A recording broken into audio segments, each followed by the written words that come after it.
nos olvidan hasta el principal. ¿No tenés papelito? Lo primero que les quiero decir, va a ser una tarde-noche larga, tenemos 3 horas. Lo segundo que les quiero decir, está a disposición de ustedes la clase.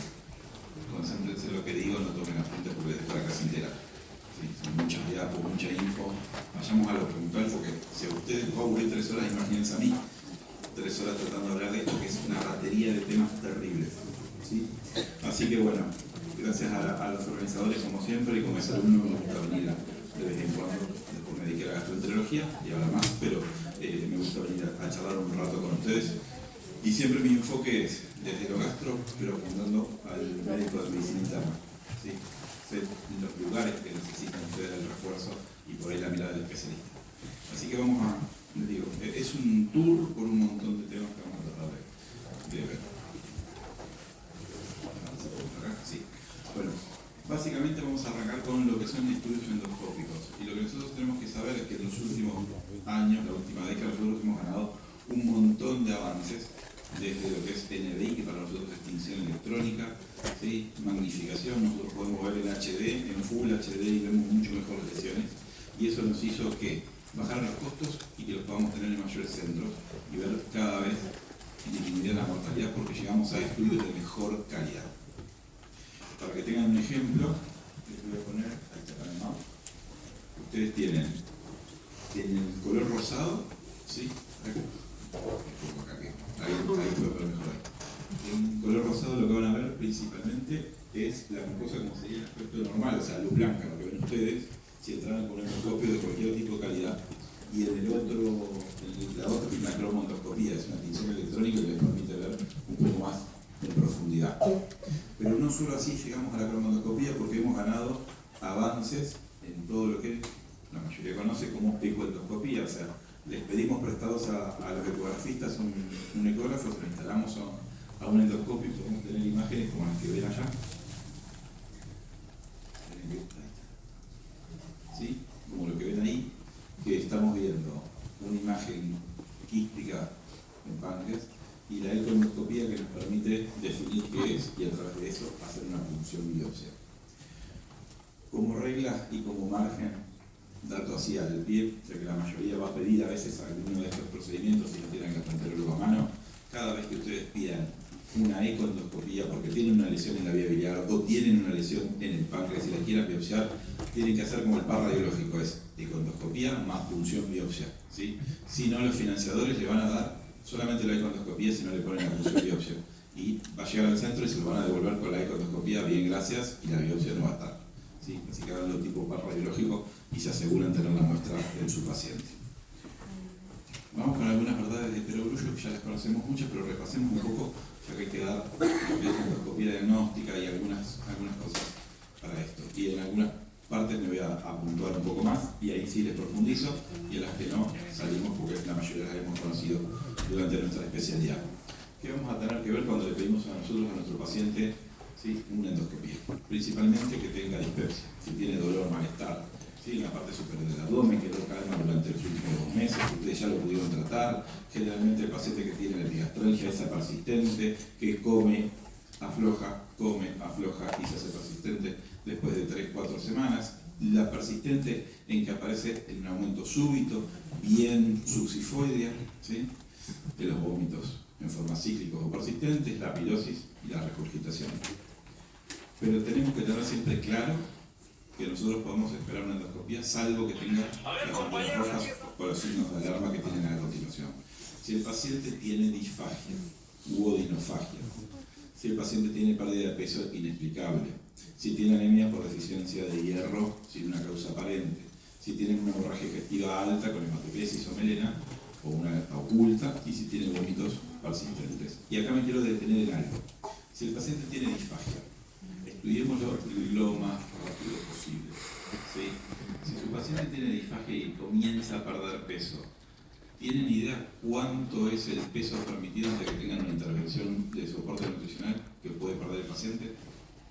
Si su paciente pierde más del 5% en un mes, debería estar en atención. ¿Sí? Y si lo pierde en una semana, ya debería estar teniendo soporte nutricional. ¿Sí? Como para tener en cuenta, porque a nosotros a veces nos caen en el consultorio el paciente y le dice, hace meses que me cuesta dejar. ¿Y cuántos pesos perdiste? 15 kilos. ¿Sí? Pasa más de lo que ustedes creen. Y a veces pasa desapercibido.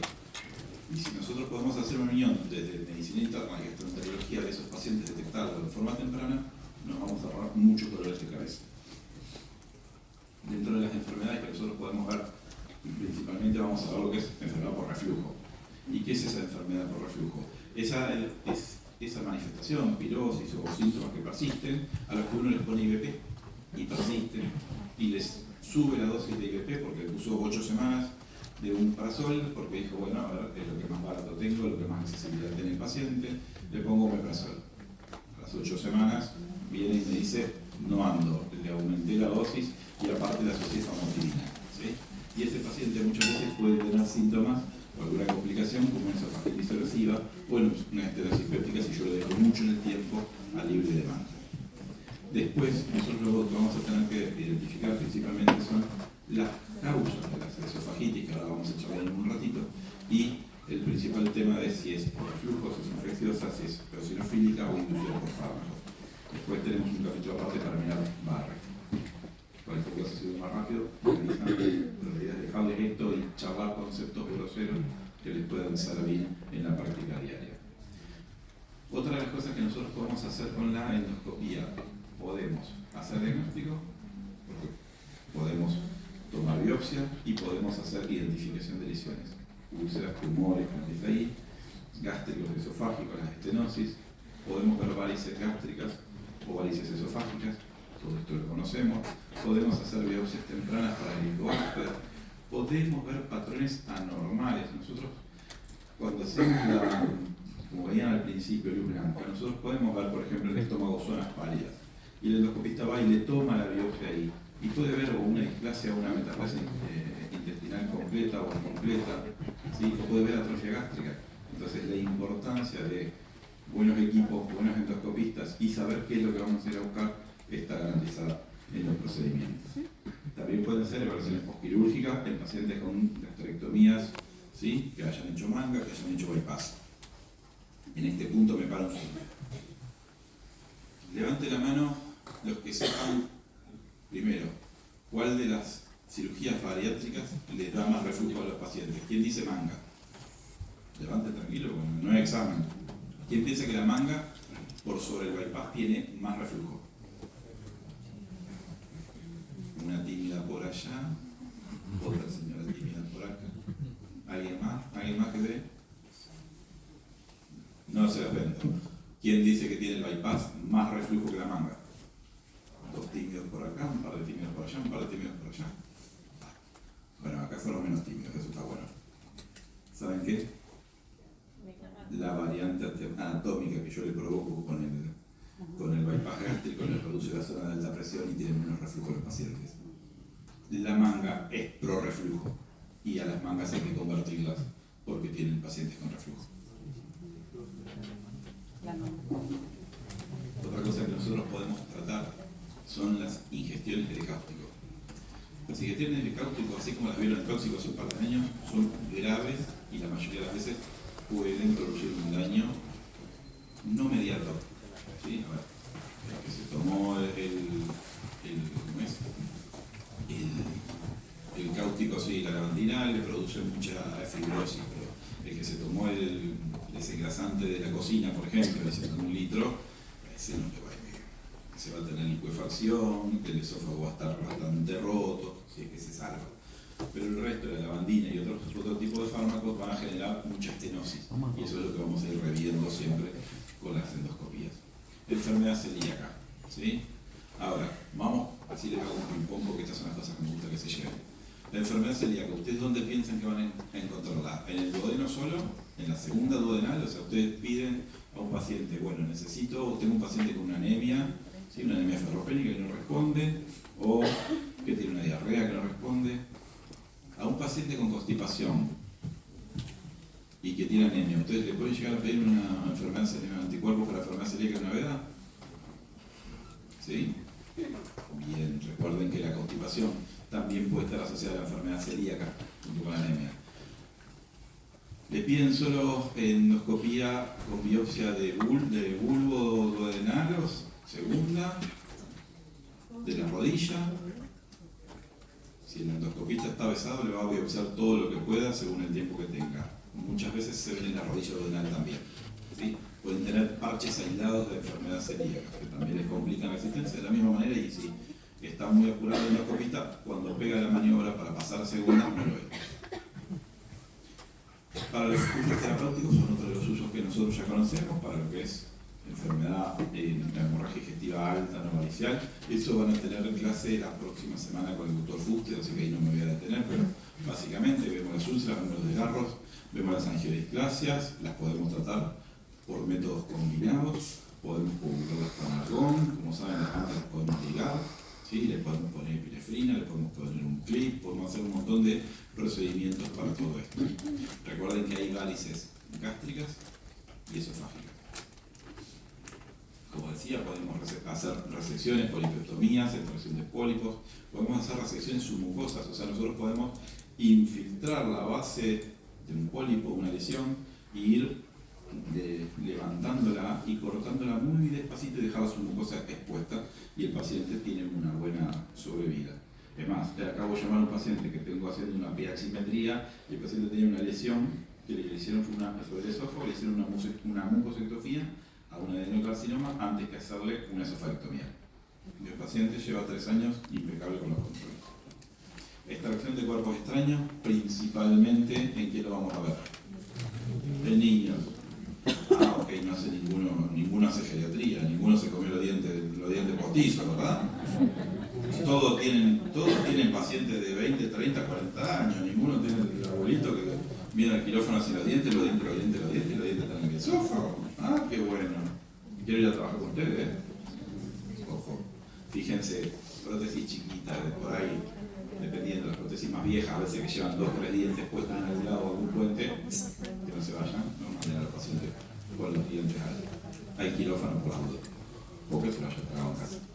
Y siempre la urgencia depende de cómo está el paciente y qué tuvo. No es lo mismo una pila en un chiquito, ¿sí? Una pila botón en un chiquito, que se haya clavado una aguja, se haya comido una aguja. Así que tengan cuidado con lo que van a ver. Breve y al pasar, como para tener en casa. Viene un paciente y les dice: tengo una espina de pescado acá que me duele. ¿Ustedes no la ven? ¿El endoscopista no la ve? ¿Qué piensa que puede hacer? Barato, rápido, bonito. Entonces sería bonito, barato y barato. Y rápido. ¿Qué le pueden hacer? ¿Radiografía con qué? Salud. Con un trago de trillosón. ¿Sí? Con el ¿cómo es? El contraste oral. Ahí está, gracias. El contraste oral, con un traguito de trillosón le puede teñir y fijarse a ver si tienen o no. Tienen que tener la buena voluntad de la gente de rayo, pero podría ser. Fíjense en el último reloj. En reflujo y endoscopía, hace 2 3 años atrás, yo había dado una charla acá sobre avances terapéuticos. Y aparece el TIF, ¿sí? Y el TIF no es nada menos que una cirugía para hacerles un flap, o sea, hacer una vuelta al techo gástrico, hacer una válvula antirreflujo desde adentro. ¿Sí?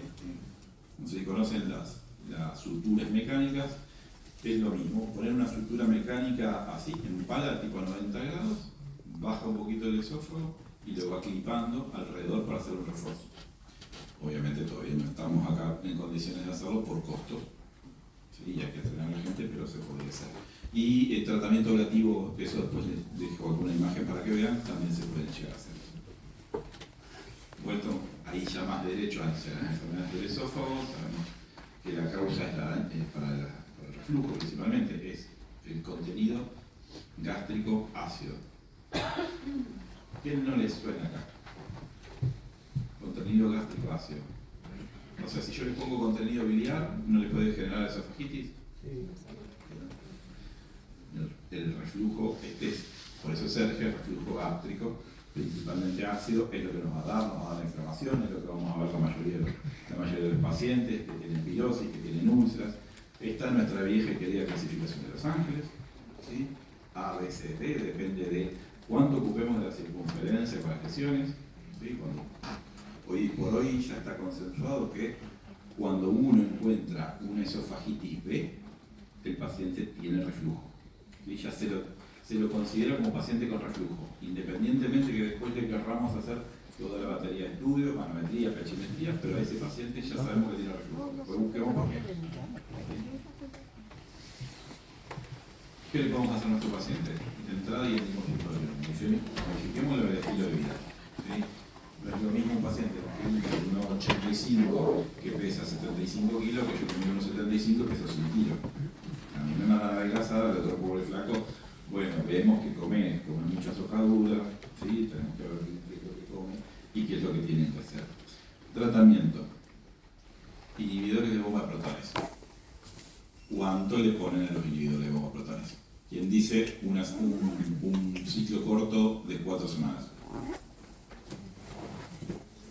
Compras por allá, compras por acá.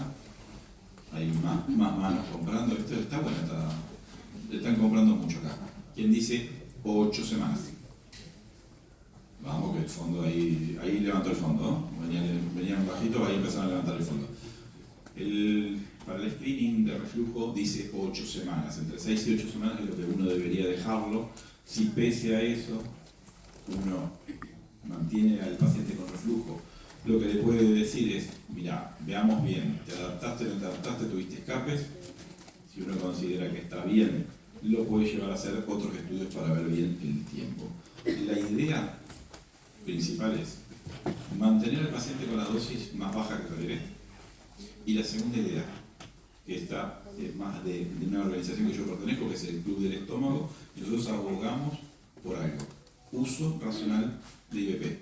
Así como tenemos el uso racional del antibiótico, usemos racionalmente los IVP. Siempre cuento en todas las charlas que doy cuento la misma cosa.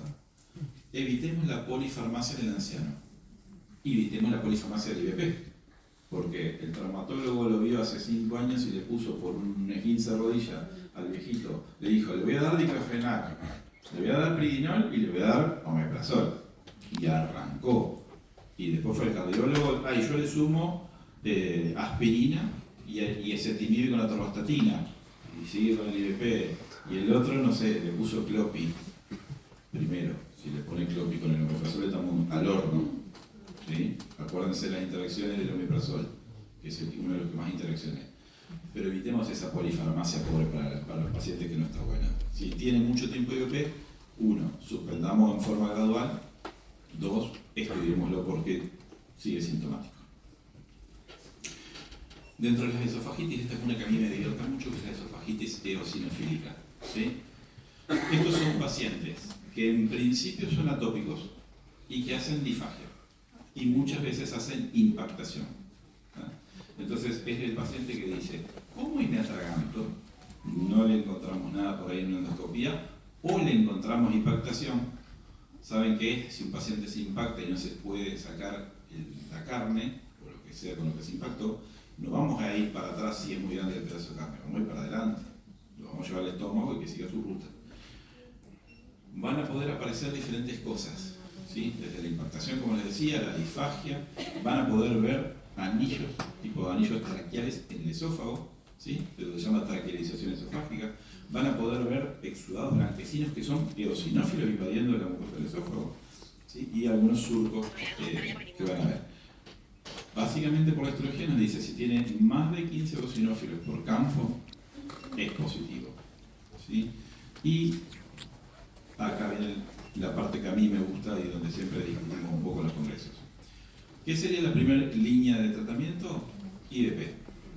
No responde, deberíamos de hacer corticoides, ¿sí? Ahí dice, primero dice IVP a altas dosis, y lo otro que podríamos hacer son corticoides tópicos.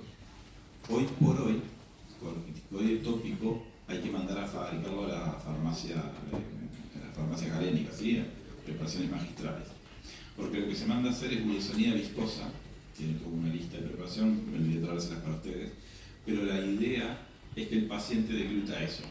Ahora, yo también le puedo decir a este paciente que tiene que hacer restricción de alimentos, y lo que está comprobado es que, como dice ahí, eliminación de 1 o 2 alimentos, lácteos, trigo, lo que está comprobado es que hay 6 alimentos que hay que sacar: lácteos, trigo, frutos secos, pescado, el tema de las frutillas, arándanos, todas esas partes alergénicos, el chocolate, los frutos secos dije, la soja y los huevos. Todo eso es un grupo grande, cuando aparte que incluye la dieta.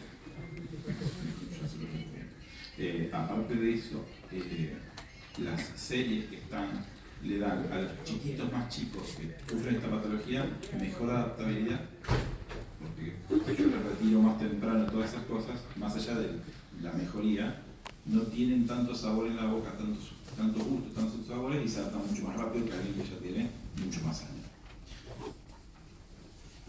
Lo otro que se está usando ahora es el dupilumab, que es un biológico que va sobre la cascada inflamatoria de las interleucinas.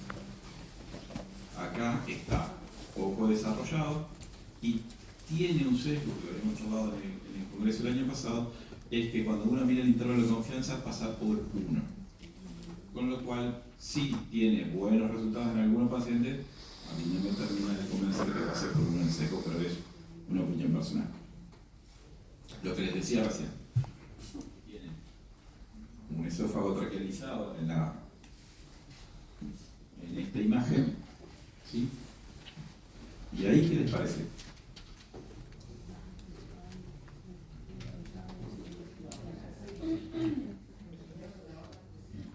Y esos son los exudados, ojo no confundírselos con la cándida. ¿Sí? Ven que es un microinfiltrado, todo. Te dejo la clase, no sé qué, no le gaste, no gaste. Ah, pero no gaste en batería. Rapidito para las esofagitis infecciosas. A ver, inmunodeprimidos, VIH, trasplantados, todo. ¿Qué vamos a ver? Nuestra amiga la cándida. ¿Sí? Hoy me sorprendió mi hijo de 6 años y me dice, eso es cándida. Le digo, ¿cómo sabes? Lo vi en YouTube. No, aparte de sacar el teléfono. Lo mismo. ¿Qué nos va a dar este paciente? Infiltrados blanquecinos. ¿Y cómo nos llegan a los otros pacientes? Por disfagia. ¿Sí?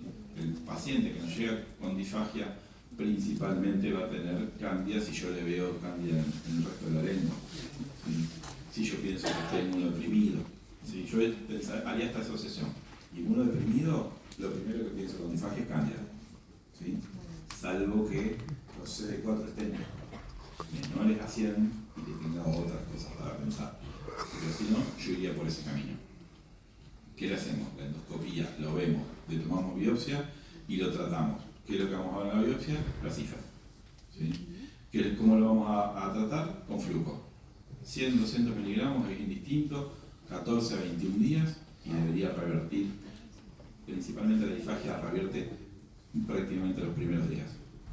Yo soy de un hospital que hacemos triple jarabe, si quieren para la disfagia con estatina y otras cosas lo pueden hacer. Y se ve así. Son un poco más grandes los infiltrados, como para que tengan esa referencia en la cabeza. Si bien hay lugares donde no van a ver la foto endoscópica de una u otra, pero en sí es más el algodonoso y tiene cuatro categorías diferentes de cuánto tengas. O sea, esto es una esofagitis por cándida tipo 1 y podemos tener tipo 4 que está todo completamente tapizado, con lo cual uno puede ver todas esas cosas. Si uno tiene CMV, los hallazgos endoscópicos que van a ser úlceras bien delimitadas, van a estar lineales, van a estar principalmente en el esófago medio distal. Los bordes de la úlcera son los que vamos a tomar nosotros para esta patología. No nos sirve tomar del fondo vamos a tomar de la vecina que viene después y le vamos a poner ganciclovir o alganciclovir dependiendo de lo que tengamos y el contexto de nuestro paciente. ¿Sí? Esto sería un CMV. Entonces acá tomamos de los bordes.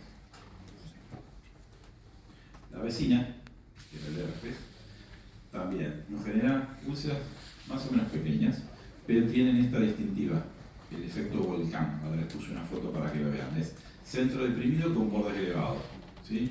La otra vez, al revés, un poco más levantado el centro a nivel los bordes.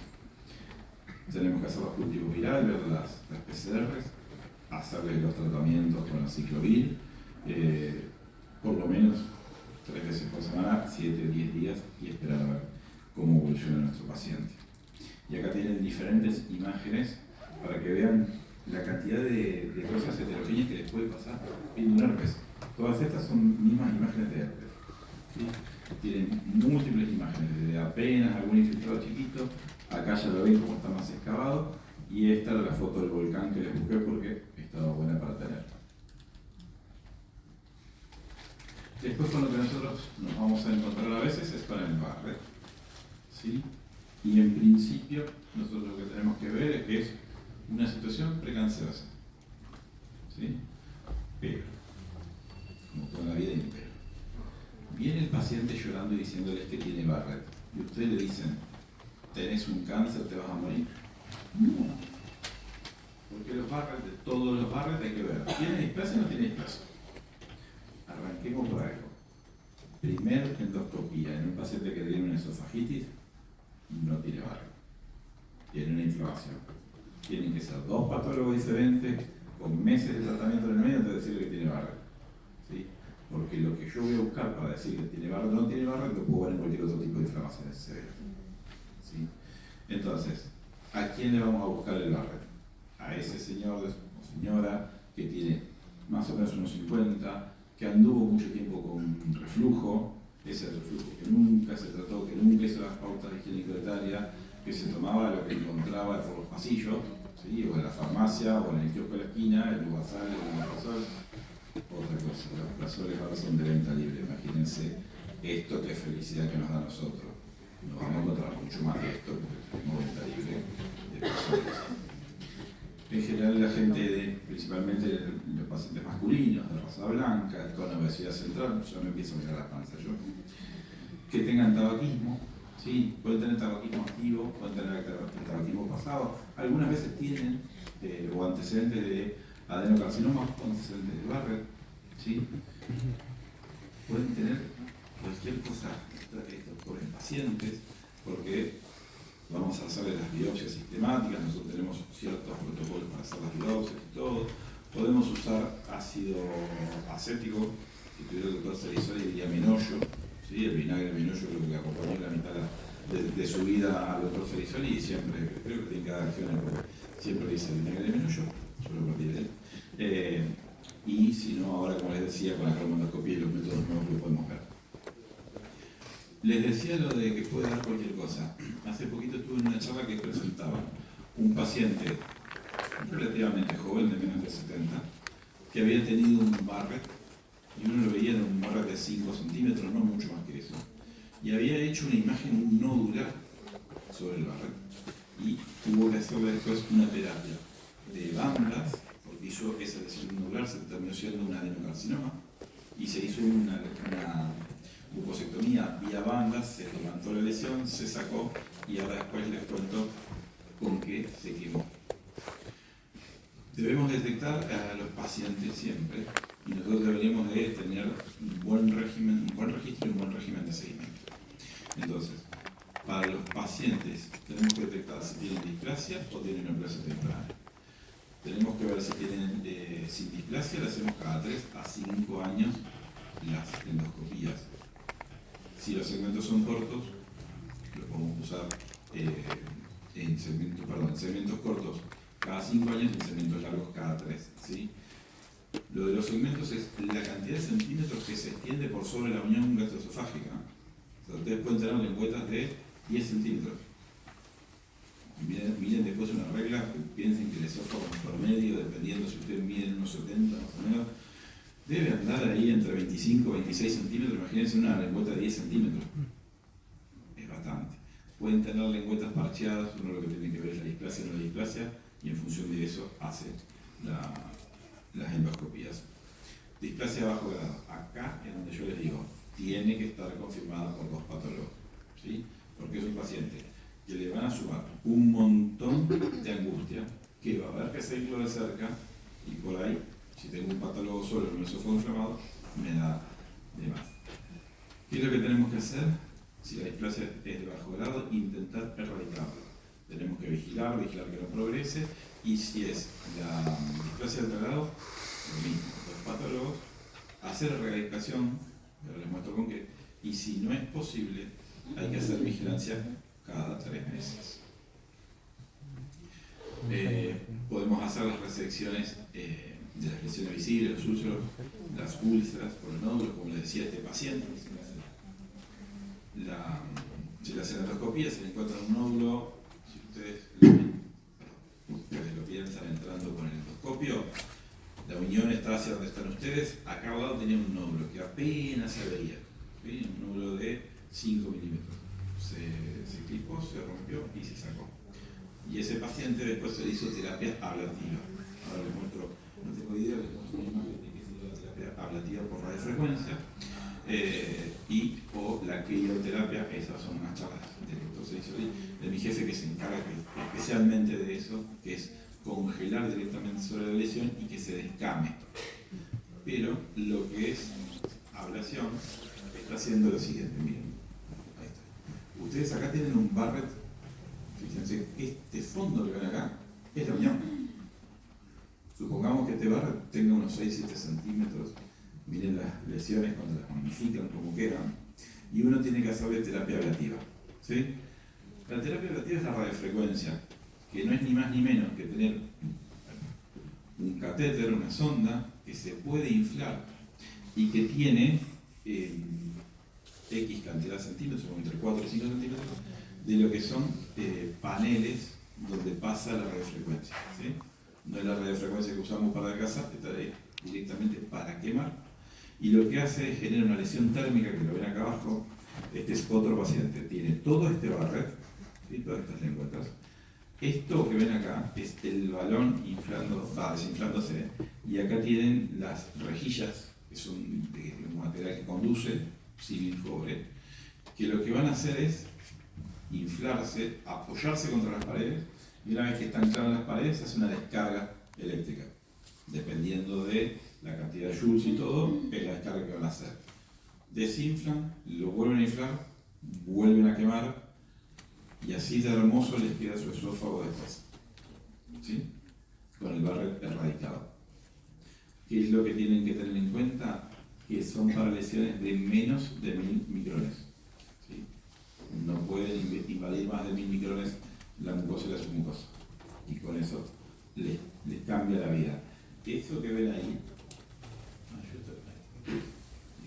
estaba viendo el mouse acá, no sé si está bien. Eso que ven ahí va a llevar por lo menos las primeras horas dieta suspendida. Va a llegar mucho sucralfato y doble dosis de BP por lo menos un par de semanas. Disfagia, algo charlamos recién, pero bueno, tenemos que organizarnos con la disfagia siempre en algo. ¿Es una disfagia orofaringia o es una disfagia esofágica? ¿Cuántos de ustedes se paran detrás de los pacientes y le hacen una prueba de trago al paciente? ¿Alguno lo hace? ¿Cuando tiene disfagia? ¿No? Bueno, bonito, barato. Me paro atrás del paciente, lo agarro del cuello así. Primero le aviso, porque si no el paciente, si le pega una piña, está en todo su derecho. Si soy yo que no me gusta que me toquen el cuello, vale doble. Lo agarran así, lo palpan como que fueran a hacer una palpación tiroidea, le dan un trago de agua y le piden que trague. Tan bonito, tan barato y tan económico como eso. ¿Qué es lo que van a sentar? ¿Bajan los dos lados iguales? ¿Tiene asimetría en el trago o no? Le abren la boca, le miran la úvula está centrada. Listo, ya descartamos la orofaringia. Si no tienen ningún proceso de eso, si tienen accesibilidad a otros métodos, le piden una videoeglusión, miren la videoeglusión, y si tienen más accesibilidad a métodos, le dicen al otorrino, ¿me haces un FES? ¿Te fijas cómo traga? Si se broncoaspira, tiene la disfagia y se broncoaspira. Si no, vienen con nosotros. Entonces, cuando vienen con nosotros, las 4 o 5 cosas que le vamos a preguntar. Cuando te pasa, comes sólidos y te pasa, comes líquidos y te pasa. ¿Qué maniobra haces para compensar? Hay pacientes que hacen chill down, hay pacientes que expanden la caja torácica. Hay pacientes que toman soda. Todo eso me va dando diferentes cosas. Hay pacientes que tienen osteofitos cervicales y les da disfagia. Vuelvo a lo mismo. Placa de perfil cervical, miran, el osteofito está penetrado hacia adentro y el paciente te dice, siento algo acá que me raspa cuando trago. Osteofito. ¿Sí? Principalmente con estos pacientes. Ver que no sea intermitente, ver que no pierda peso, estarle muy encima. Hay bastante. Nosotros somos un centro de referencia y nos dedicamos a esto. O sea, tenemos un sesgo, pero nosotros vemos bastantes acalacias en pacientes jóvenes. Acalacias que pasan 5 o 10 años al diagnóstico. ¿Sí? Una chica llorando hace menos de un año, me dice, 30 y pico años, me dice, hace 10 años que digo que tengo disfagia. Miro a la piba, la tenía con el manómetro delante y le digo, te creo, tenés una acalacia tipo 2. Entonces, tratemos de no subestimar eso, y lo único que sí les pido, y eso te lo pido encarecidamente, no tilden a los pacientes de psiquiátricos. El diagnóstico de son nervios, no comes o tenés alguna patología psiquiátrica es el último. Se excluye todo lo otro primero, ¿sí? Porque los pacientes les dicen, ay, no tragas bien porque estás nervioso, no comes porque estás nervioso. No, primero buscar las cosas, después vemos si estás nervioso o no. Pasa mucho, ¿no? La veda para esto, para la disfagia. Vamos a ver si tenemos causas estructurales, benignas o malignas, pépticas, tumores o lo que sea. Vamos a ver los anillos esofágicos, muchas veces son secundarios a patología por reflujo. Vamos a ver si tienen membranas, si tienen tumores. Puede tener divertículos, sí, puede tener un divertículo esofágico. Y ese que te dice, tengo disfagia y a veces repito la comida con un feo olor de varios días. ¿Cómo valoran un divertículo? ¿Se acuerdan? Trago contraste, radiología de perfil, bueno, bonito, barato. Yo les paso los tips, dependiendo de cada uno, si está en lo público o en lo privado, pero son así, tips chiquititos. Acuérdense, los divertículos arrancan desde tener una espina de rosa, que literalmente es como tener una espina de rosa, una pequeña V sobre el esófago, hasta tener un divertículo bastante grande, un esfínter bastante grande. ¿Qué es lo que le podemos ofrecer nosotros? Si son estenosis, los podemos dilatar, ¿sí? Sean del esófago medio o sean de la unión gastroesofágica. Para las dilataciones hay de todo. Bujía, que no son las del auto, ¿sí? Son unas varillas largas con diferentes medidas. Si alguno vio lo que son las bujías de Savary o las bujías que usaban son muy chicos. Si ven las que usaban los urólogos para hacer las dilataciones ureterocárnicas, hay gente como yo que vio las dilataciones ureterales, las estenosis ureterales, el urólogo iba y le ponía un mandril con una bujía, venía y le ponía otro mandril, bueno, esto es lo mismo, ¿sí? Unos tubos largos que se ponen, o el tragasable en el quirófano, así, recto, y va por ahí. Lo otro que se le puede hacer es dilatación neumática. Nosotros ponemos balones que los inflamos a cierta presión y podemos abrir los esfínteres diferentes, ¿sí? O nosotros podemos pasarnos de rosca y eso lo reconozco, ¿sí? Podemos dilatar señoras de 80 que tenemos mucha exigencia del contexto familiar y o gerencial, y podemos perforar gente, ¿sí? Así que siempre todo en su justa medida. Otra cosa que pueden hacer, por ejemplo, colocar stent. Si ustedes tuvieran una patología tipo un tumor esofágico, el tumor paciente ya está fuera de toda chance, pero queremos seguir dando un poquito de calidad de vida, podemos ponerle un stent esofágico para ver qué pasa antes de hacer la gastrectomía y todas las cosas que debería de tener. Y como ven ahí está el POEM. El POEM es una cirugía endoscópica, ¿sí? El POEM lo que va a hacer es una endoscopía donde vamos a disecar los músculos capa por capa del esófago y le vamos a hacer una mioectomía transoral, ¿sí? Eso es para las acalacias. Tiene indicación, acalacia tipo 2, no está cubierta por la mayoría de los prepagos, ¿sí? Pero es excelente indicación. ¿Cuál es la desventaja en una acalacia? Recuerden, la acalacia es cuando el esfínter esofágico inferior está cerrado, no se abre bien y genera mucha presión, dilata el esófago y morder cosas. ¿Yo qué hago? Abro el esfínter en forma, por la miotomía, en forma mecánica, ¿sí? Por así decirlo.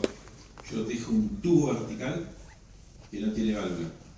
O sea, la comida, cuando llegan estos pacientes, tienen ondas panesofágicas, los esófagos empujan todo junto, no en forma coordinada, y abajo los dejé abiertos, va a tener reflujo. Si a este paciente yo no le hago una válvula de reflujo, cuidado, va a tener reflujo. Me pidieron también que les dijera el síndrome de Mayer-Weiss. Lo conocemos todos. No es de la trasnochada que tuvimos en algún bar acá en Palermo, que terminamos vomitando. Recuerden, principal causa de todo esto es vómito por cambio de presión. ¿Sí? Puede tener melena, ¿sí? Puede tener hematemesis, y puede ser a veces esos cambios de presión algún indicador de que algo más anda mal. Yo tengo un paciente, ahora este caso no lo puse, porque después van a tener lo que es hemorragias digestivas, pero yo tengo un paciente que ingresó hace muchísimos años a un sanatorio con un Mayer-Weiss, a los 2 días terminó con 4 litros de sangre en el estómago, terminó en un de la FA, lo único que se lo había visto en la primera endoscopía era Mayer-Weiss. ¿Sí? Uno puede tener indicadores de otras patologías. Ahora, diferente del señor que se toma 5 botellas de vodka en la semana y que viene vomitando. ¿Sí? Hay que siempre poner a cada uno de sus pacientes en todo esto. La veda no sirve, vemos el desgarro, siempre es único, es lineal. ¿Sí? Puede tener paveo dependiendo de la cantidad y la presión que manejó. ¿Sí? Puede ser incluso, le podemos hacer el FORES si tenemos un vaso visible, y le podemos hacer medidas para tratar las medidas generales, y podemos hacerle farmacológicas más allá del IBP, podemos darle adrenalina si requeremos. Podemos ahí, como dice, sangrado activo 1B, los estigmas, podemos hacer la inyección con epinefrina, podemos hacer métodos térmicos, ¿sí? O métodos mecánicos, que son los hemoclip. ¿Alguno vio alguna vez un hemoclip? Ahí viene una pinza por allá atrás. ¿Sí? Allá uno de los doctores marcó. Directamente es como si ustedes tuvieran una pinza que nosotros vamos a disparar, como si fuera el palillo de la ropa, pero con muchos dientitos, ¿sí? Algo con diente de ratón. Una pinza de diente de ratón que les va a apretar sobre la herida. Eso les da muy buen tratamiento. O le pueden hacer embolización o arteriografía.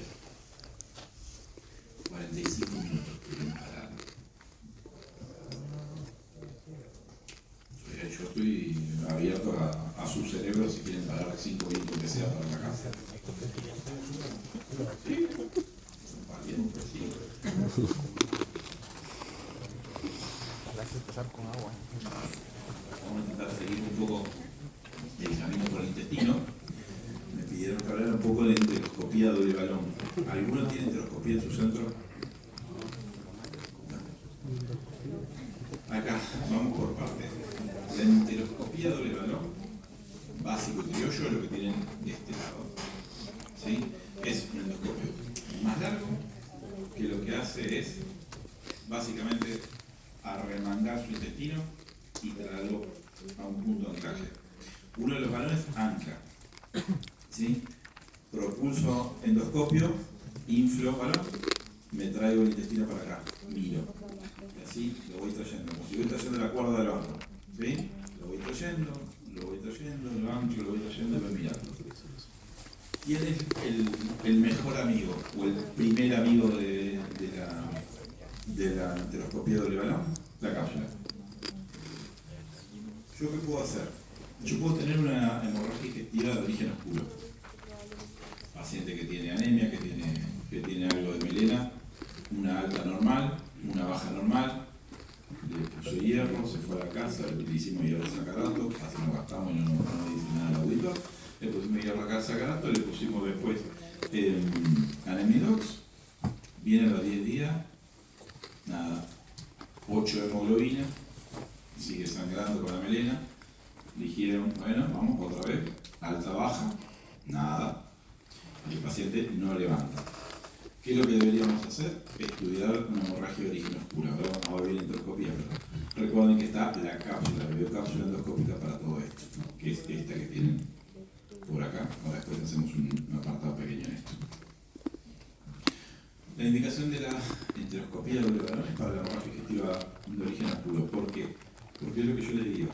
Van a poder, por dos mecanismos, o anterógrada, entran por la boca con un después más largo y van trayendo a modo cuerda de barco, o entran por la cola, pasan la válvula ileocecal, ¿sí? Y van retrayendo y lo terminan, dependiendo de donde estén angiodisplasias o otras cosas que hayan encontrado primero con la cápsula. Entonces, lo que vamos a tratar de encontrar son esto que dice acá, diarreas inexplicables, o hallazgos anormales en las imágenes, incluyendo las cápsulas, las tomo. ¿Y por qué dice hallazgos inexplicables de las tomografías de las resonancias? Supongamos que nosotros tenemos un paciente que tiene un Crohn y que la única manifestación de su Crohn es árido de melena con un poquito de anemia.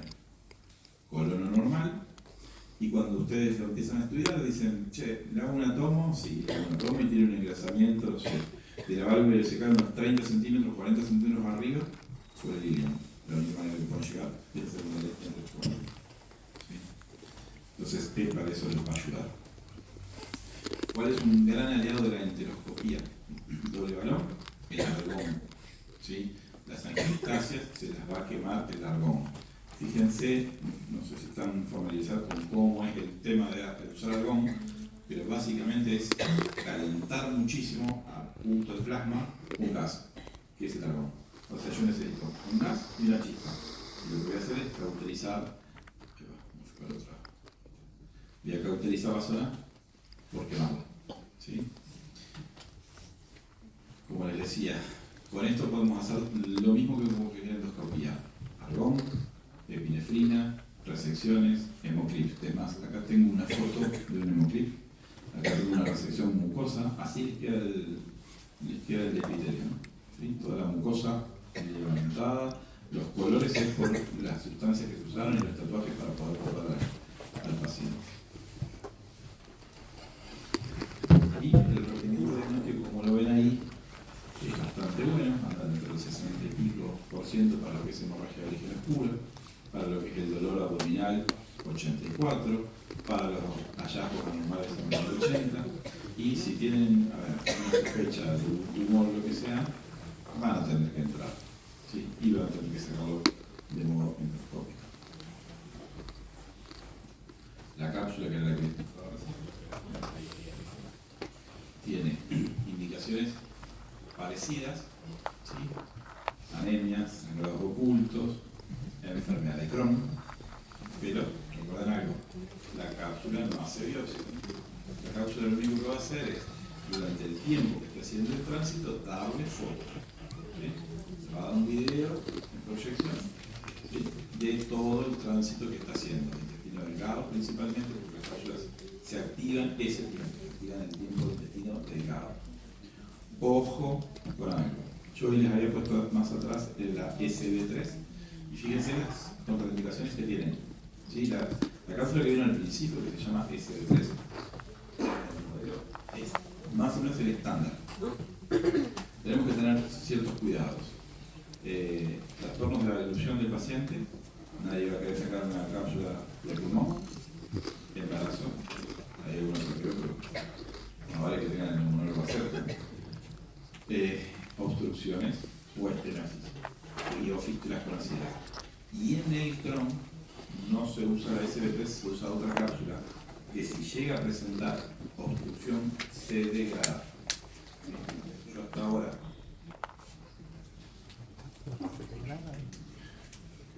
casi 16 años vi una sola enterotomía por una cápsula y era por una brida. Les impactó, cerró con la brida y se hubo que operarlo para sacar la cápsula. Por eso tienen que las cápsulas tienen siempre consulta previa con el médico especialista en cápsulas. Es muy raro que lleguen una cápsula pedida al lado sin tener una consulta previa para poder determinar cuál es la que necesita en ese momento. Como les digo, acá está la conocemos todo como patency, que es la que se usa en los casos de retención, es la que se degrada. ¿Sí? Y contraindicaciones relativas son los marcapasos, los refrigeradores. No han reportado interferencia. Ustedes piensen que el paciente traga la cápsula de la SB3 y se va con un lavador a modo de escolta, como siempre digo para todo esto de estudio, mientras se lava. demasiado como si le ponen los parches de electro, porque va a ir sensando, y el cassette es así, alto así, grabadora, y tiene una pantalla. La pantalla se usa para qué? Las asistentes o el personal que esté a cargo, lo que tiene que ver es, le dan la cápsula, lo mandan a caminar al paciente, a las 2 horas vuelve, y tienen que ver que ya haya tenido tránsito gástrico y que la cápsula esté en delgado. Si no, hay que llevar a un centro de endoscopía, en general, la gente que hace esto, nosotros tenemos en Juncal casi Pueyrredón y en la escuela casi Arenales el centro de endoscopía. Entonces, 2 cuadras se van caminando con el paciente que sigue en ayuna. Hola, ¿qué tal? Me duermen con un poquito de propofol y me pasan la cápsula. ¿Sí? Pero tiene que estar o en un mismo centro o con una distancia extremadamente corta para ver si no tienen que progresar la cápsula. Breves avances en inteligencia artificial. Hay algunos estudios que han mejorado algunas cosas, como el valor predictivo negativo. Han mejorado en algunos casos el valor predictivo positivo. Todavía faltan desarrollos, ¿sí? Y tiene mejoras prometedoras, pero todavía falta. Hay ciertas lesiones que se están escapando y faltan, porque a veces sobreestiman. Estos son modelos que hay que seguir entrenándolos hasta que dejen de sobreestimar lesiones. Breve cosa de esto, la misma empresa que hace las SB3, que es Medtronic, desarrolló un software para colonoscopía. Y lo que hace, le va mostrando al endoscopista, nosotros lo que hacemos es, miramos todo el intestino, nos vamos a trabar el secal, cuando volvemos, lo mismo hacemos en el estómago, vamos hasta el final de nuestro estudio y cuando volvemos comenzamos a sacar los pólipos que vemos, ¿sí? Cuando tomamos biopsia, porque así la sangre no nos vicia cuando vamos para adelante, ¿sí? En la retirada es cuando se ven todos los pólipos. Bueno, el software que tienen ellos es como cuando te marca la carita, te detecta la cara del celular, con inteligencia artificial, te va diciendo, che, mirá, vení, mirá esto. Y eso ha mejorado la tasa de asertividad. En cápsula todavía están un poquito más lejos. Seguimos el viaje por nuestro intestino. Me confundí una hora, ya llegamos a enfermedad diverticular, pensé que íbamos a cambiar. Vamos a enfermedades diverticulares, algo que todos conocemos, que todos padecemos. Díganme, ¿cuántas diverticulitis les aparecen por mes? 1, 2 seguro. Y eso a veces es un dolor de cabeza de por qué interracta esta diverticulitis. No sé si les pasa. No sé si tienen la discusión que tenía yo a veces por qué internamos a la hinche 1. Hay gente como yo que piensa lo mismo que yo. Si la guía dice que la hinche 1 la controla en tu casa, ¿por qué la internamos? Muy bien, hay gente que piensa igual que yo. Vamos con esto. A ver, vamos a tener aumentos de la prevalencia con la edad, ¿sí? Si bien menos de 40 tienen un 20, 12% de divertículos y los mayores de cerca de los 60 tienen más divertículos. ¿Cuántos de ustedes saben que sí tienen divertículos o no? Ninguno. ¿Alguno hizo dolor? Yo me sumo, yo tengo 46, desde los 35 tengo divertículos. Obviamente, casa de herrero, cuchillo, palo, creo que hice una hinche de 1 y me traté yo solo, así que no hay imagen. Hay imagen tomográfica que tengo divertículos. Este año me toca la columna. Pero bueno, 95% de las personas que tienen dieta y viven en el mundo occidental vamos a desarrollar seguramente por nuestros hábitos, vamos a desarrollar en el colon sigmoide algún tipo de divertículos. Sabemos que 4 o 5% de los pacientes van a tener en algún momento de su vida diverticulitis y la hemorragia diverticular es alta punto, porque uno siempre que dice, le duele, pero no sangró.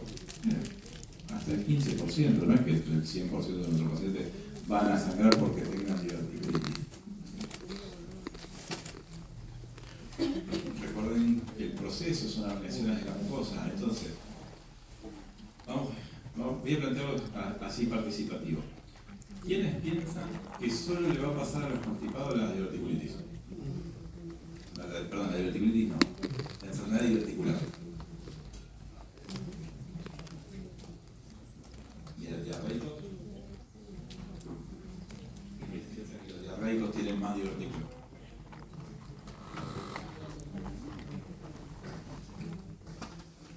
Cualquiera, son cambios de presión. O la presión que haces porque te constipaste, la presión que haces porque tenés una diarrea crónica o un síndrome colorectal y vas con diarrea muy seguido. ¿Sí? Piénselo desde ese lado. Son paredes laxas que se van a ir herniando de a poquito. Recordemos que tenemos la microperforación, la gingiva, todas nuestras amadas cosas que vemos en las informaciones. La mayoría, como les digo, son asintomáticos. Muchos de ustedes se van a enterar en el momento que se hagan su primer colono, o la penúltima, o en algún momento de su vida. ¿Sí? Calambres, dolores abdominales, pueden tener o no sangre, como decíamos recién, y siempre pensar que la principal región donde vamos a tener es sobre la cadera, fosa ilíaca izquierda, y donde vamos a tener ahí nuestros mayores síntomas. Ahora, cuando a ustedes les cae un paciente, como de este lado, si a ustedes les cae una paciente mujer con lo que parecería ser una enfermedad diverticular, que no pueden dejar de preguntarle. Si es joven, síndrome menstrual, si es una señora que ya está en menopausia, controles ginecológicos. Chicos, no tienen una idea de la cantidad de gente que anda por ahí en el mundo sin controles ginecológicos. Y la mayoría de esas va a tener la suerte de cruzarse con algunos de ustedes y ustedes hacer prevención. ¿Sí? Tómense 2 minutos. Los que vayan a revisar pacientes en el consultorio por cualquier cosa, revisen los abdomen, revisen las panzas, son 30 segundos. Mientras le van percutiendo la panza, le dicen, ¿y tus controles ginecológicos? Bien, gracias. Anda a hacerlo. Nosotros como internistas tenemos esa obligación de tratar de llevar a cabo todas las medidas de prevención que podamos. Y son 30 segundos en el consultorio. Ahora, divertículos.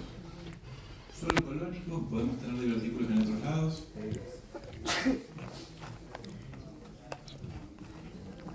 Esperen que no llevo escuchado.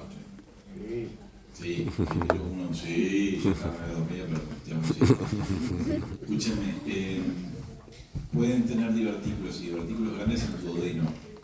¿Sí? Tiene otro tipo de manejo. Sí, con antibiótico, pueden tener ese manejo, pero piensen en algo. El divertículo general de duodeno es de boca ancha, es grande y tiene una función tipo reservorio, ¿sí? Con lo cual se tiene más tendencia a infectar. Así que ahí lo van a poder ver. La tomografía nos ayuda en más del 90% de los casos. La eco. ¿Cuántos de ustedes vieron una diverticulitis por eco? La realidad es que están descritas las diverticulitis por eco. Yo ya digo, 16 años me costó verla. La reso nos puede ayudar si eventualmente el paciente por algún motivo no lo pudiera hacer. Siempre tenemos que evaluar el contexto. Esto sí es para llevarse a casa. ¿Sí? Le hacen la colonoscopia en una enfermedad diverticular. ¿Por qué? ¿Por qué no le hacen la endoscopia en una enfermedad diverticular aguda? Ponen aire y...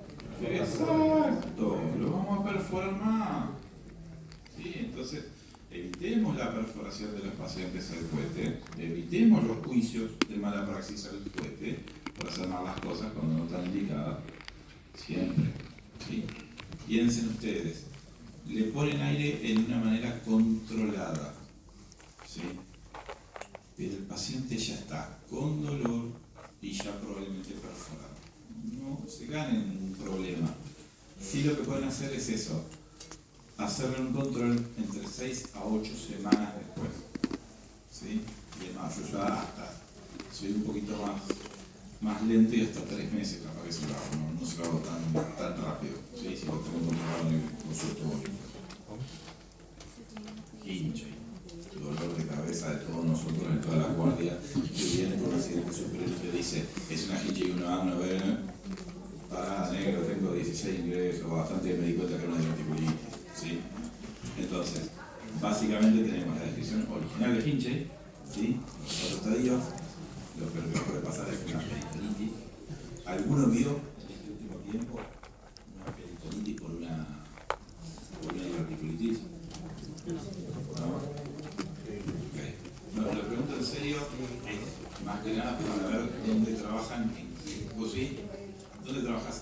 San Camilo.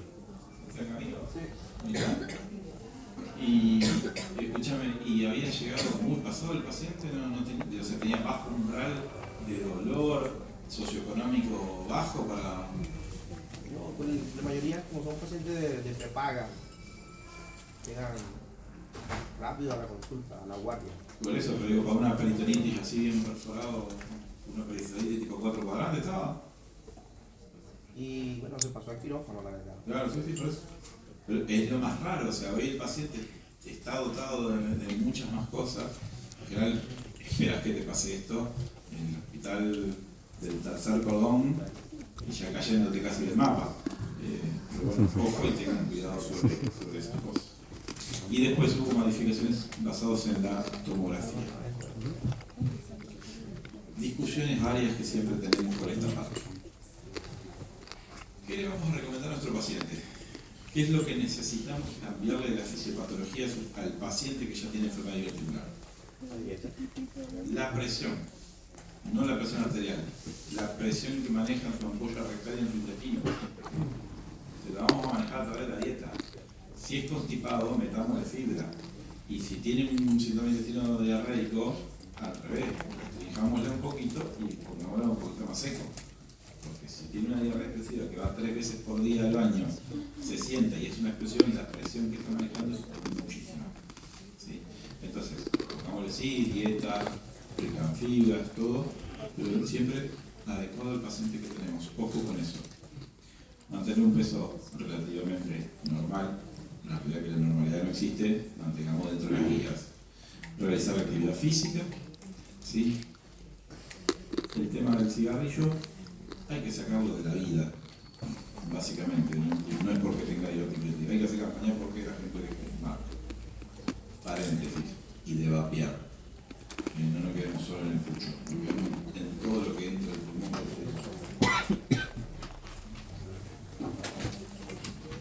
Consumo de alcohol limitado, y si tiene abuso tratemos de que no, y los picantes.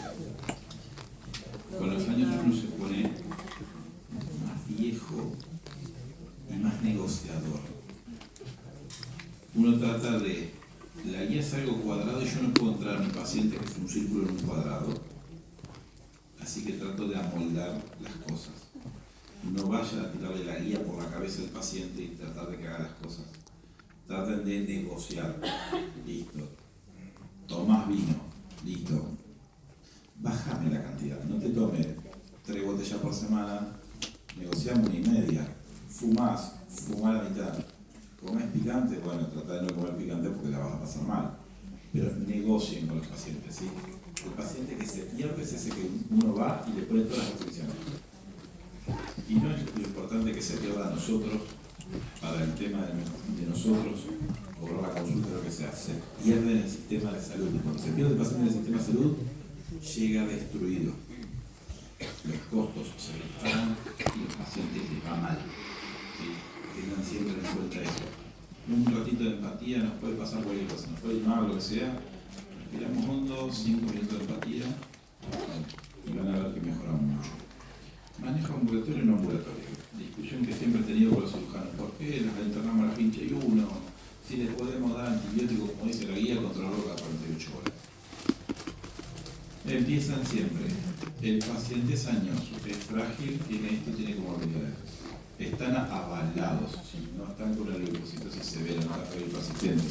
Y es solo a uno a mandarlo a casa. Antibiótico contra las 48 horas. ¿Sí? Pero vuelvo a lo mismo. Tienen que estar muy encima de sus pacientes. Antibiótico, el que el centro considere, esto está de algunas guías, pero la realidad es que cada centro está desarrollando por la cantidad de infecciones. Yo acabo de dejar clínica después de muchos años en Piroqueto, ¿sí? Yo estaba en la planta de instalación. Nosotros teníamos nuestra guía especial de antibióticos para enfermedad abdominal. Cada centro debería desarrollar con su comité de infectología, según sus prevalencias, las diferentes guías de tratamiento antibiótico. Básico, les dejo acá algunos esquemas, pero deberían de trabajarlos con sus centros en particular. La dieta, hay una dieta y una guía alemana que, si bien no se requieren las restricciones en los pacientes hospitalizados con una apendicitis aguda no complicada, y ahí está la discusión de las dietas. Depende de dónde agarren, la S3 alemana es muy buena, depende de dónde se agarren, les va a poner restricción de dieta, de extensión no. ¿Quién de ustedes le dice a sus pacientes con diverticulosis que coma semillas?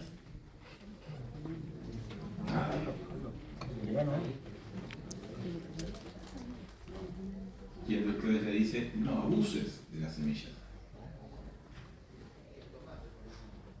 El punto no radica en semilla sí, semilla no. ¿Dónde radica el punto?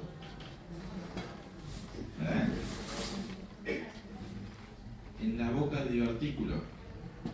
Si su endoscopista les dice, che, mirá, tiene boca chiquita, ¿sí? La boca chiquita para una representación sería algo así. No es lo mismo que tiene una boca ancha, que sería algo así, donde cualquier cosa entra y sale y no genera un frigorífico y no se infecta. Siempre fíjense en eso. Igual el abuso nunca de las semillas, pero si no tiene boca relativamente ancha, es un constipado y con la chía le va bien, y bueno, lo mantengo con alguna otra cosa, pero lo ayudo con chía. Lo mismo, hospitalización y antibióticos endovenosos solamente si se requiere. Para los abscesos pequeños, hasta la 1B, ahí tendría que ser antibióticos solamente endovenosos, sin restricción de dieta. O sea, el medievalismo de no come y antibióticos, no puede comer y antibióticos. ¿Sí? Y los más grandes sí habría que ir mirando. Primero, la dieta. Segundo, si tienen o no tienen colección, y como siempre les va a decir el cirujano, llama al cirujano percutáneo. Muchas veces se va a drenar en forma percutánea antes de hacer la cirugía. Y si tuviéramos una peritonitis con grado 3, grado 4 de hinche, que requiere una cirugía urgente, ¿cuántos de ustedes le dirían al paciente, mire, le van a hacer la cirugía de Hartmann? ¿Alguno le diría, puede que también con Hartmann? No. ¿Y con una cirugía de Armand? Ok.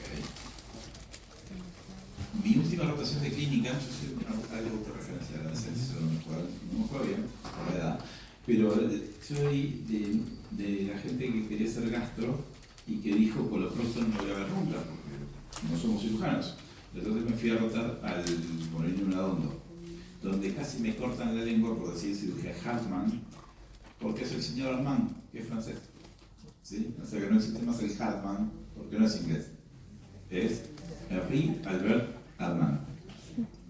¿Sí? Datos de color, pero pueden ilustrar a sus cirujanos que todavía siguen diciendo Hartmann.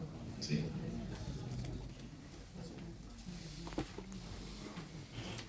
Para la hemorragia. Che, se va a quedar una hora o si siguen despiertos. No hay colero. Vamos así. ¿Qué tenemos que hacer siempre con las hemorragias? Básico. Esto va para todo. Lo que es hemorragia digestiva baja, tienen que considerar algo. 70-90% se autolimita. Nos da pánico, lo entiendo, yo estuve en ese lado, nos da pánico que en la guardia a las 3 de la mañana el señor sangra como que fuera un cohete que va para el espacio. Se autolimita. Si no se descompensa, si no tiene una FA, si no tiene marcapaso, si no tiene trigester. Si es un paciente relativamente joven que no tiene grandes comorbilidades, se autolimita y podemos darle curso a que, bueno, te espero y te voy poniendo el resto de las cosas. La colonoscopia en ese caso podrían hacerla entre las 12 a 24 horas, siempre saben lo mismo, saben que van a llamar al endoscopista y le dicen, ponele rojos, estabilizámelo, pasarlo a terapia si no cuenta bien. Yo estoy de la duda anotador, así de las mías no me la cuento la endoscopia, te vas a ver conmigo. Entonces lo estabilizan y si estaba ok, le hacen la endoscopia. Y de vuelta, hemoclip, banding podría llegar a ser, pero principalmente acá va a ser hemoclip o algún método con argón o la inyección de epinefrina. ¿Sí? Y es más, la mayoría de las veces se prefieren métodos combinados. Cuando se ven sangrados abundantes, un solo método no no es suficiente. Entonces puede ser la adrenalina, o sea, la epinefrina, más el hemoglobin. ¿Sí? Pueden ser las cosas.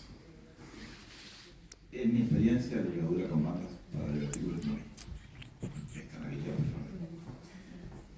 ¿Qué hacemos con los, acá dice antitrombóticos, pero bueno, sería con la aspirina, la tenemos que interrumpir, por lo menos 3, 4, 5 días para este manejo.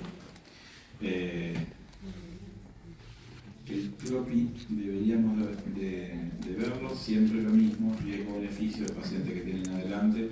Si su paciente tiene un stent puesto hace 3 semanas o hace 2 meses, yo me encomendaría al señor, le dejaría el clopi, le haría las terapias y vemos. ¿Sí? Prefiero que sangre un poquito a que tenga un infarto. Y siempre el rol de la cirugía o el hemodinamista amigo a mano, cosa de poder hacer. ¿Cuántos de ustedes tienen hemodinamia activa? La mayoría tienen. Bueno, ok.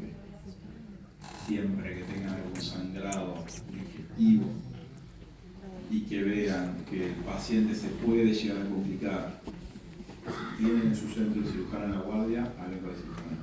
Pero siempre díganle al hemodinamista, che, ojo que tengo este paciente que puede llegar a sangrar, así no te aviso durante la madrugada, ya sabes que está, y les cambia mucho la perspectiva. Le vas a decir, pedir el angio-TC, que vuelo más tarde y te hago lo que necesites. Pero siempre tengan a mano al hemodinamista, es un recurso muy, muy grande. Y llegamos a la angioplasia de los pólipos. Mira, recuerdo que este viaje viene un tobogán esto. Pero me falta cáncer de colon. Y me falta fin. Dice, yo en mi vida hice 80 diapositivas. No soy de esa escuela. Pero estoy acá solito. Si yo estoy entregado el bastón a otro. Vamos un poco con las angioplasias. Yo tengo que poner humor porque sinceramente vamos con las angioplasias. A ver, ¿cómo le explicamos rápido a un paciente que tiene una angioplasia? Yo en el consultorio lo digo de esta manera sencilla. Mire, usted tiene una malformación muscular. ¿Vio las arañitas que tienen las piernas? Si no las tiene, alguna de la familia las tiene. Lo mismo le pasa en el intestino y eso de vez en cuando sangra. Ahora, usted viene con anemia crónica, viene con alguna pérdida de sangre, se la encontramos en una sangre oculta mantenerse calvo, una cosa más, bueno, hagamos los estudios endoscópicos. No lo vemos con la colon, le pedimos la cápsula que era un poco lo que nosotros queríamos. Recuerden que más o menos son de unos 10 milímetros, con suerte no mucho más de eso. Ahí tienen la imagen, fíjense qué hermosa angioplasia que tienen ahí. No sé si ustedes son como yo, pero el doctor Murra nos ha salvado todas las presentaciones. Siempre robamos cosas por el doctor, ojalá algún día lo conozca porque la robo foto como loco. Vamos de vuelta. Tenemos métodos derivados para los pacientes que tienen anemia, la mayoría de ellos son asintomáticos, ¿sí? Y de todos esos asintomáticos solo el 8 tienen angioplasia, ¿sí? Que tengan anemia o alguna otra cosa. Lo vamos a ver con incidencia baja. Los pacientes principalmente entre 50 y 60 años van a tener todo esto, que son el intestino delgado, principalmente el yeyuno, y ahí va aumentando el colon, que los del colon son más del ciego, y las del estómago son raras. Por lo mismo, ahí dice 32%, en mi experiencia son muy raras. Después, generalmente pueden tener lesiones aisladas, como dice ahí, las aisladas son más duras. Las difusas pueden afectar todo el colon, si no tienen una predilección por un lado u otro. Para tener en cuenta que, como dice acá, los pacientes con enfermedad renal, con bombilio o con estenosis aórtica, pueden tener. La asociación de estenosis aórtica es alta, estenosis aórtica más angioplasia. Así que, si su paciente por la estenosis aórtica no alisó la mitad de los glóbulos rojos y no le dio una anemia hemolítica por el flujo turbulento que da la estenosis, pensar si está con anemia en que tenga una angioplasia. Y la proctitis crónica puede llevar ahí a una úlcera cercana o a alguna angioplasia secundaria principalmente a radiación. Para diagnosticarla, Principal manifestación, anemia ferropénica, en contexto de hemorragia de origen oscuro. Se llevan el 3 al 40% a veces de nuestras hemorragias digestivas bajas, y principalmente las de delgado. La endoscopía, como les decía, muchas veces sirve, y las podemos ver, pero los que están en nuestra parte ciega, el delgado, van por cápsula. Los tamaños dicen que 5 a 12 milímetros es el tamaño de el diámetro de la uña, no más que eso. Podemos hacer angiografías con nuestros pacientes si tienen un sangrado activo. La realidad es que encontrar por angiografía una angioclasia de 1 centímetro o menos es complicado.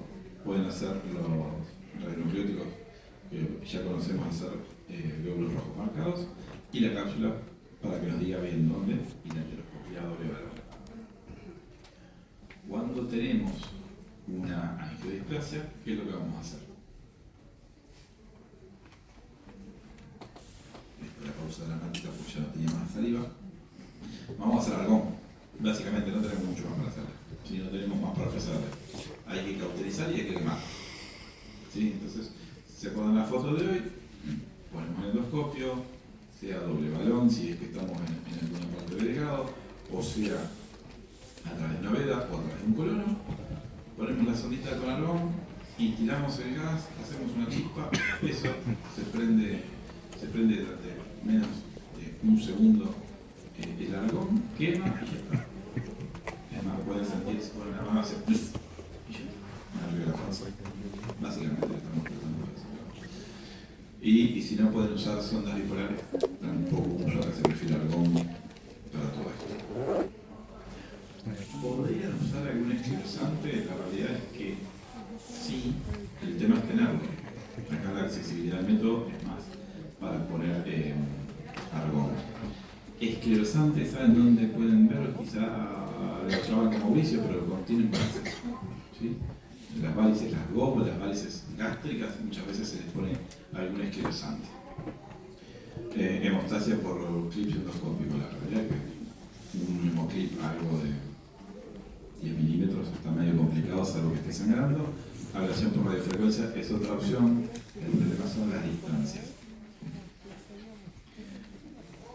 Y entramos acá en la farmacología, otra parte que a mí a veces me entretiene como para pensar esta parte. Supongamos que, como me pasó el año pasado, tengo 2 pacientes conmigo para contarles. Tengo una señora de 87 años que de la pandemia, a la pobre falleció por un infarto hace 1 año y medio, pero de la pandemia hasta hace 1 año y medio,